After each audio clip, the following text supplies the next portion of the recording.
Hello दोस्तों, आज की इस नई वीडियो को शुरू करते हैं और देखेंगे साइंस के top question, top 20 question top quality में। पहला क्वेश्चन क्या कहता है? आजकल सर्वाधिक प्रचलित एवं सुरक्षित शक्कर का क्या विकल्प है, बताइए। साइक्लोडेक्स्ट्रिन, एस्पार्टम, सैकेरिन या फिर फ्रक्टोज। सर्वाधिक प्रचलित एवं सुरक्षित शक्कर का विकल्प बताना है। तो इसका सही जवाब है ऑप्शन नंबर बी, एस्पार्टम जो है वो सर्वाधिक प्रचलित शक्कर का सही विकल्प है। एस्पार्टम डिटर्जेंट के निर्माण में प्रयुक्त होने वाला एंजाइम कौन सा है, बताइए। तो इसका सही जवाब क्या होना चाहिए? रेनिट। ओ, सही जवाब क्या होगा? सॉरी प्रोटीन जो है इसका सही जवाब होगा। डिटर्जेंट के ऐसी जल्दीबाजी में क्वेश्चंस के आंसर गलत होते हैं। डिटर्जेंट के निर्माण में प्रयुक्त होने वाला एंजाइम कौन सा है? प्रोटीन। एमाइलेज नहीं होगा, रेनेट भी नहीं होगा और लाइपेज भी नहीं होगा। डिटर्जेंट के निर्माण में प्रोटीन एंजाइम प्रयुक्त होता है। क्वेश्चन नंबर 3 है, निम्नलिखित में से किस देश ने पहला विश्व का डेंगू वैक्सीन अनुमोदित किया है? यूनाइटेड किंगडम, कनाडा, मैक्सिको या फिर फ्रांस। निम्नलिखित में से किस देश ने विश्व का पहला डेंगू वैक्सीन अनुमोदित किया है, बताइए कौन सा देश है। तो इसका सही जवाब होगा मैक्सिको। मैक्सिको ने विश्व का पहला डेंगू वैक्सीन अनुमोदित किया है, मतलब मैक्सिको देश ने डेंगू वैक्सीन पहले फर्स्ट प्रयोग इसी ने किया था, यानी बनाया इसी ने। नेक्स्ट क्वेश्चन है क्वेश्चन नंबर 4, ज़्यादा भोजन करने के पश्चात किसी को सांस लेने में कठिनाई होती है। किसी व्यक्ति को क्या होता है कि सांस लेने में कठिनाई होती है, क्यों?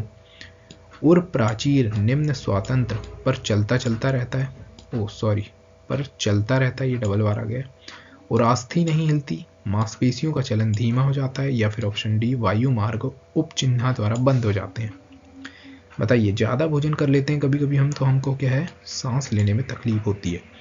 तो इसका सही जवाब क्या होगा कि मांसपेशियों का जो चलन होता है वो कैसा हो जाता है? धीमा हो जाता है। मांसपेशियों का चलन कैसा हो जाता है? धीमा हो जाता है। इसलिए हमें क्या, सांस लेने में कठिनाई होती है। नेक्स्ट क्वेश्चन है कि लड़का किस उम्र में तरुणावस्था में आता है? कौन सी अवस्था की बात हो रही है? तरुणावस्था। 13 से 14 वर्ष, 10 से 12, 9 से 10 या फिर 11 से 12। बताइए, लड़का किस उम्र में तरुणावस्था में आता है? तो इसका सही जवाब होगा 9 से 10 वर्ष की अवस्था जो रहती है, उस समय लड़का तरुणावस्था में प्रवेश कर जाता है। क्वेश्चन नंबर 6 है, एंथ्रोफोबिया का डर है। किसका डर है एंथ्रोफोबिया? एक अधिकारी का डर है, अग्नि का डर है, पुष्पों का डर है या फिर कुत्तों का डर है? एंथ्रोफोबिया किस का डर है? तो इसका सही जवाब है, एंथ्रोफोबिया जो है वो पुष्प से डर लगता है। एंथ्रोफोबिया हो गया मतलब आपको फूलों से डर लगेगा। किससे डर लगेगा? फूलों से डर लगेगा। नेक्स्ट क्वेश्चन है, दूध उदाहरण है किसका? विलयन का, कोलाइड विलयन का, इमल्सन का या फिर वायु विलय का? दूध किसका उदाहरण है? तो इसका सही जवाब होगा ऑप्शन नंबर सी, मतलब इमल्सन का उदाहरण है। इमल्सन मतलब पायस। नेक्स्ट क्वेश्चन है कि सफेद कीट एक महत्वपूर्ण कवक रोग है। सफेद कीट क्या है? एक महत्वपूर्ण कवक रोग है। ऑप्शन ए है गेहूं का, सरसों का, चावल का, बाजरा का। सफेद कीट एक महत्वपूर्ण कवक रोग है। किसका रोग है? तो इसका सही जवाब है सरसों का। सफेद कीट किसका रोग है? सरसों का। ऑप्शन नंबर बी इसका सही जवाब है। क्वेश्चन नंबर 9 है, वो ये क्वेश्चन फिर से रिपीट हो गया है कि सफेद कीट किसका रोग है? सरसों का। क्वेश्चन नंबर 10 क्या कहता है कि पास्चुराइजेशन एक प्रक्रिया है। पास्चुराइजेशन एक प्रक्रिया है जिसमें क्या होता है, दूध को बहुत कम मात्रा मतलब 24 घंटे तक रखा जाता है। क्या ऑप्शन नंबर ए सही है?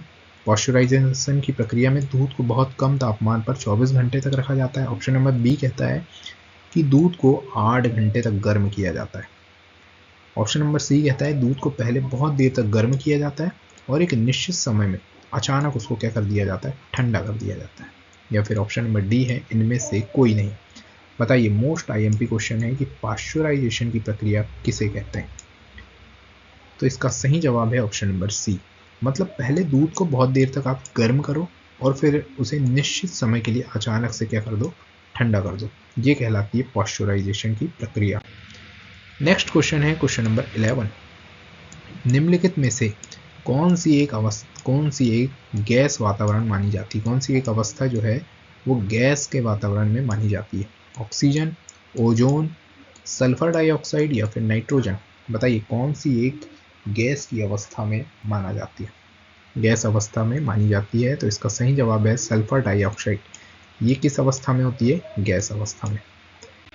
नेक्स्ट क्वेश्चन है बायोडिग्रेडेबल अपशिष्ट को आमतौर पर जिसकी मदद से उपयोगी पदार्थ में बदला जा सकता है, वह उपयोगी पदार्थ कौन सा है? बताइए। बायोडिग्रेडेबल अपशिष्ट को आमतौर पर जिसकी मदद से उपयोगी पदार्थ में बदला जा सकता है वह क्या है? बैक्टीरिया है क्या, वायरस है क्या, परमाणु प्रोटीन है क्या, या फिर रेडियोधर्मी पदार्थ है क्या? तो इसका सही जवाब क्या होगा? ऑप्शन नंबर ए, मतलब बायोडिग्रेडेबल। कैसा नाम है इसका? बायोडिग्रेडेबल अपशिष्ट को आमतौर पर बदला जा सकता है। ये सब क्या है? एक बैक्टीरिया है। क्वेश्चन नंबर 13 है कि कीटनाशी के उपयोग से उन्नति होती है किसकी? बताइए। स्वास्थ्य की, अर्थनीति की, ग्रह की, या फिर सड़क की? इंपॉर्टेंट क्वेश्चन है ये। कीटनाशी के प्रयोग से उन्नति होती है, किसकी उन्नति होती है? तो वो है स्वास्थ्य की। ऑप्शन नंबर ए सही जवाब। क्वेश्चन नंबर 14 है कि दृश्यमान प्रकाश में क्लोरोफिल द्वारा कौन से रंग का सर्वाधिक अवशोषण होता है? दृश्यमान प्रकाश में क्लोरोफिल द्वारा कौन से रंग के प्रकाश का सर्वाधिक अवशोषण होता है? ऑप्शन ए हरा पीला, ऑप्शन बी पीला बैंगनी, ऑप्शन सी लाल बैंगनी, या ऑप्शन डी हरा बैंगनी। तो इसका सही जवाब है ऑप्शन नंबर सी, मतलब लाल नारंगी। लाल नारंगी दृश्यमान प्रकाश में क्लोरोफिल का कौन से रंग का अवशोषण होता है? लाल और नारंगी। नेक्स्ट क्वेश्चन है कि प्रकाश संश्लेषण होता है, बताइए, रात्रि में, दिन में और रात्रि में, दिन में अथवा रात्रि में, या फिर केवल दिन में? प्रकाश संश्लेषण कब होता है? केवल दिन में नहीं, केवल दिन में नहीं, दिन और रात्रि दोनों समय जो है प्रकाश संश्लेषण होता रहता है। इसमें अधिकतर लोग केवल दिन में लगाएंगे, लेकिन इसका सही जवाब क्या है? दिन और रात्रि के समय, दोनों समय में प्रकाश संश्लेषण की अवस्था होती रहती है। नेक्स्ट क्वेश्चन है क्वेश्चन नंबर 16। जब हम बकरी और भेड़ का मांस खाते हैं तब हम किस प्रकार के उपभोक्ता हैं? बताइए। हम कौन से प्रकार के उपभोक्ता हैं? द्वितीयक उपभोक्ता। जब हम बकरी और भेड़ का मांस खाते हैं तो हम द्वितीयक उपभोक्ता हैं। नेक्स्ट क्वेश्चन, फर्मी का मात्रक बताइए। फर्मी किसका मात्रक है? द्रव्यमान का, लंबाई का, वेग का, या फिर समय का? द्रव्यमान का मात्रक क्या है? किलोग्राम।